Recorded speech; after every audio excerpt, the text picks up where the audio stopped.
We've got temperature sensors and distance sensors, magnetic field sensors. We offer a rigorous curriculum here. The students are all engaged in pre-AP and AP classes, as well as dual credit classes. You're getting credit for your high school and your college all at the same time. The school that they have now is in one hallway, so it makes me excited to know that it's going to be bigger. The South Early College High School is getting a new building. Everything that's going to be necessary for those students to get into that mindset for learning for advanced technology is going to be available in that new building. We have the mission of HISD, which was designed a 21st century school, meaning it had to be adaptable, it had to be flexible. We were recently named a recipient of the Magnet School Assistance Program, which essentially gave us a grant to emerge as an advanced technology academy here.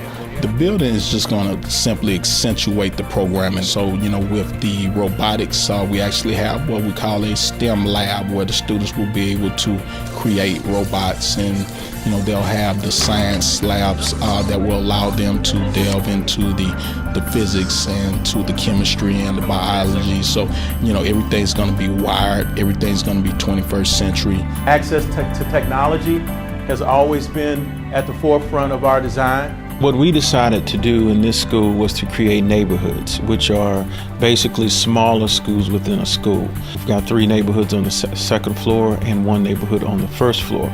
Each neighborhood is centered around a different discipline. For instance, we have 1 robotics lab, computer technology and software engineering, and they contain a CTE lab. They contain 3 learning centers, a learning commons, study rooms, and they can all be adaptable where we have operable walls that open and close to create larger spaces.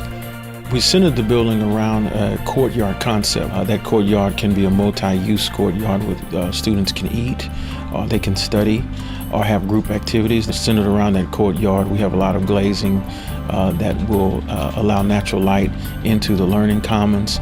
We have a community room. The dining commons and multi-purpose room can be opened into one large space for over 400 people. So the community can also use that room for large functions. I really love this new building.